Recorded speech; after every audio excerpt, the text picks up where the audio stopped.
Europe 1. Bonjour Thibaut de Montbrial. Bonjour Dimitri Perlenko. Bienvenue sur Europe 1. Vous êtes avocat au barreau de Paris, président du Centre de réflexion sur la sécurité intérieure. Beaucoup de sujets à passer en revue avec vous. Commençons avec le sujet de notre vendredi thématique sur Europe 1, le défi migratoire. Le Figaro révélait hier que sur les 44 mineurs arrivés à Toulon à bord de l'Ocean Viking, 26 se sont évaporés dans la nature. Ils ont faussé compagnie à leurs encadrants qui de toute façon n'avaient aucun pouvoir de les retenir.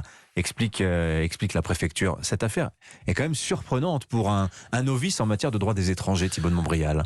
Cette affaire illustre jusqu'à la caricature les mots français et européens, parce que c'est très difficile de dissocier les deux en matière d'immigration. Vous avez d'abord un bateau qui n'est pas du tout un navire en détresse, contrairement à ce que beaucoup ont dit, mais qui est un navire affrété par des associations immigrationnistes, financées beaucoup par l'extrême gauche et accessoirement par la mairie de Paris et un certain nombre d'autres villes françaises. Vous parlez de l'Ocean Viking. Je parle de l'Ocean Viking, qui va, avec d'autres bateaux, chercher les migrants à la source, si j'ose dire, c'est-à-dire à la limite et parfois même dans les eaux territoriales libyennes, c'est-à-dire que les passeurs et ces associations sont objectivement dans une collusion, dans une complicité, pourrait-on dire en droit pénal, et que le rôle de ces associations n'est pas de secourir les migrants, c'est de les faire rentrer en Europe, parce que sinon ils iraient vers les ports sûrs les plus proches, et les ports sûrs les plus proches, ce sont les ports sûrs tunisiens. Je fais une parenthèse, j'ai lu que la Tunisie ne serait pas un port sûr pour des raisons médicales. La Tunisie accueille chaque jour des milliers de touristes occidentaux qui ont beaucoup d'argent, qui débarquent de gros paquebots pour aller visiter les villes, que je ne sache, ce n'est pas un signal que ce ne sont pas des ports sûrs. Je referme la parenthèse. Donc tout ça pour dire que le gros problème, c'est qu'aujourd'hui, la loi et la réglementation, à la fois européenne et nationale, fait que les migrants ont parfaitement compris que tu entres en Europe, tu restes en Europe. Oui. On peut parler à la marge des expulsions, etc. Il y en a très peu, on en a déjà beaucoup parlé sur cette antenne et ailleurs.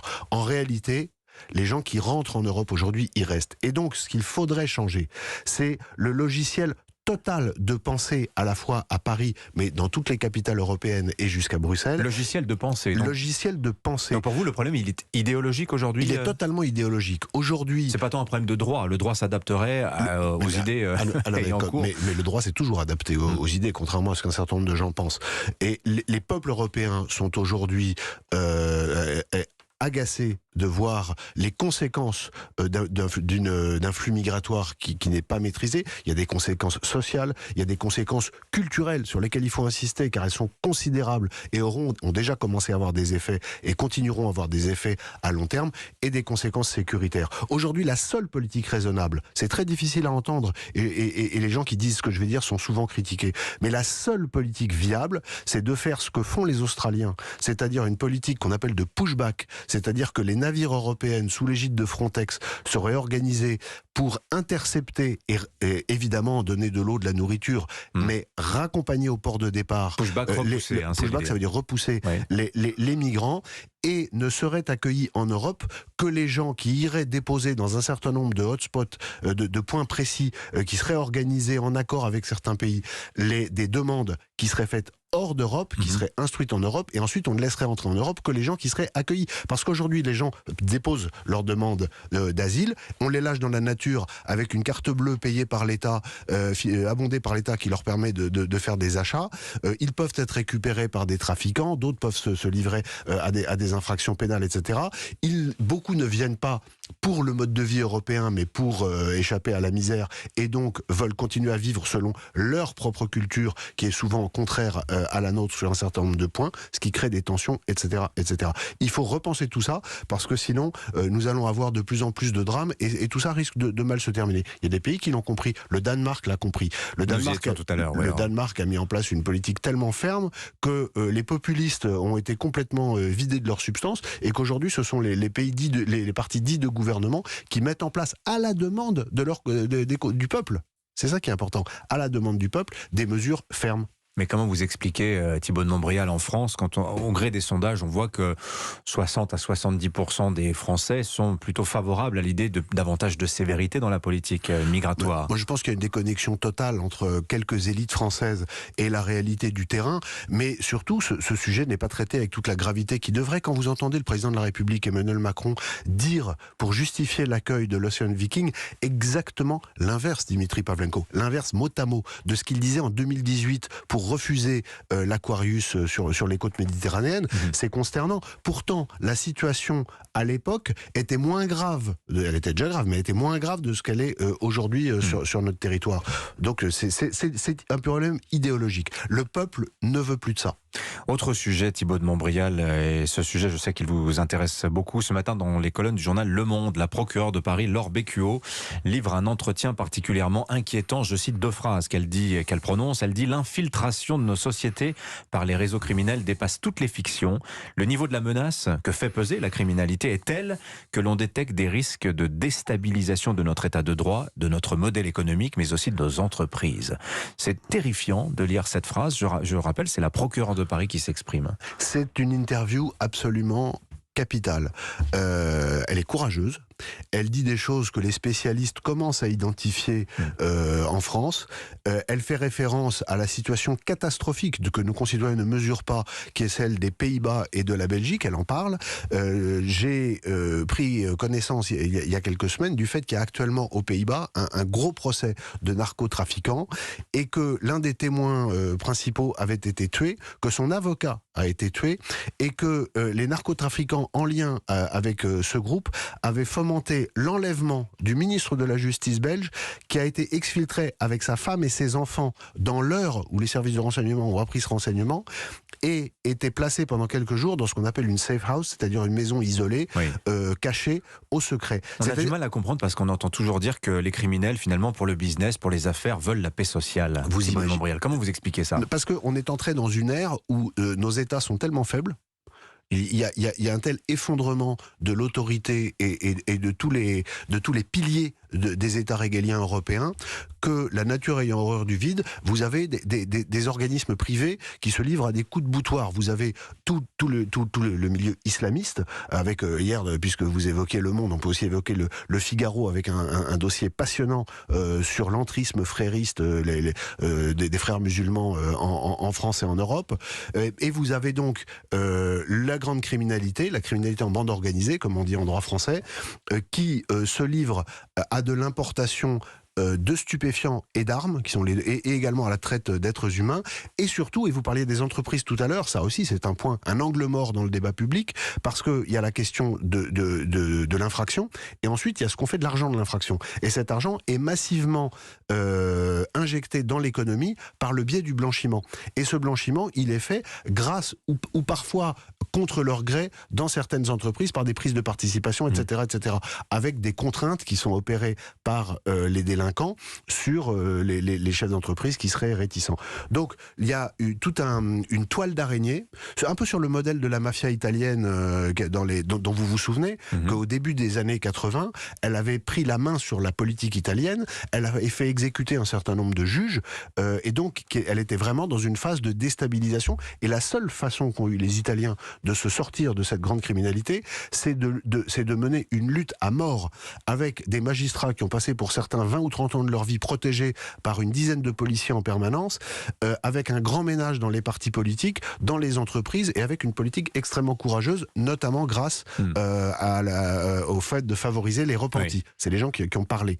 Et aujourd'hui, en France et au Benelux, et en Espagne, enfin en particulier dans tous les pays côtiers, puisqu'il y a beaucoup d'importations de produits stupéfiants d'Amérique centrale et d'Amérique du Sud, on est sur une phase de très grande augmentation du risque et de l'influence de ces mafias. Dans les ports français, il y a des choses très graves qui se passent, dont on parle pas beaucoup, mais qui sont sur le modèle de Belgique de Belges et Néerlandais dont je viens de vous parler et dont Madame Bécuot parle dans son interview. Alors, tableau saisissant, ce que l'on voit aussi, c'est que face à ces menaces criminelles qui savent faire preuve de souplesse, de réactivité, qui savent profiter des différences de législation ou de réponses policières, la justice paraît totalement dépassée. Et l'on voit les effets que ça génère dans l'opinion publique. Impression d'un sentiment d'impunité, Le Figaro, qu'on citait à l'instant, évoquait aussi le fait que de plus en plus de Français se font justice eux-mêmes. Ça aussi, c'est un phénomène préoccupant. Je vais vous répondre, mais je dis un dernier mot sur le point précédent, parce qu'à propos de la justice, parce qu'il est crucial. La Cour de justice de Communauté européenne a rendu un arrêt en 2020 qui a désarmé de fait les justices européennes, parce qu'elle a interdit l'utilisation des données de connexion à des fins judiciaires, sauf en cas d'atteinte à la sûreté de l'État. C'est-à-dire que la Cour de justice a considéré qu'il y avait une atteinte à la vie privée qui était supérieure aux bénéfices obtenus par la lutte contre la délinquance, et donc ça a abouti... Donc un policier qui espionnerait votre téléphone pour des raisons d'enquête criminelle, alors, si c'est pour des atteintes à la sécurité de l'État, c'est autorisé, mais pour tout ce qui concerne la délinquance de moyenne gamme, qui est une délinquance beaucoup utilisée par les mafias, eh bien, il y a tout un tas de délits pour lesquels on ne peut plus utiliser ces données de connexion. Ça a été confirmé par la Cour de cassation en juillet dernier. C'est une très grande préoccupation, parce que ce que dit Madame Becot dans son interview, c'est pour ça que je voulais finir là-dessus, c'est que l'avancée majeure contre les mafias qui a actuellement eu lieu, elle a eu lieu grâce au décryptage d'un logiciel pirate qui était utilisé par des mafias, une messagerie dans le monde entier. Une sorte de WhatsApp privé des mafias. Exactement, Sky, exactement. Qui a permis de démanteler des branches de réseau dans quasiment tous les pays occidentaux. Eh bien, aujourd'hui, je ne suis pas sûr qu'une telle opération serait toujours possible, et c'est évidemment un sujet de préoccupation. Maintenant, pour répondre à votre question sur le fait que... L'autodéfense, la montée en puissance de l'autodéfense. On a vu depuis quelques semaines, vous savez, moi je suis très inquiet depuis longtemps sur l'effondrement de l'autorité en France.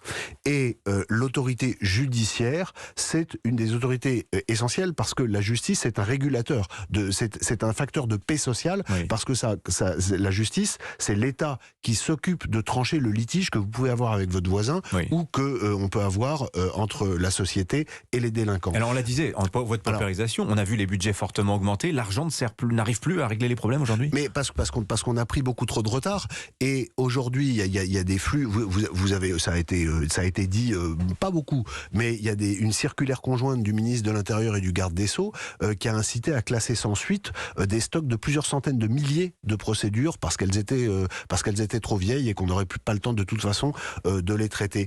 Donc évidemment, mécaniquement, c'est humain, il faut lutter contre, mais c'est humain.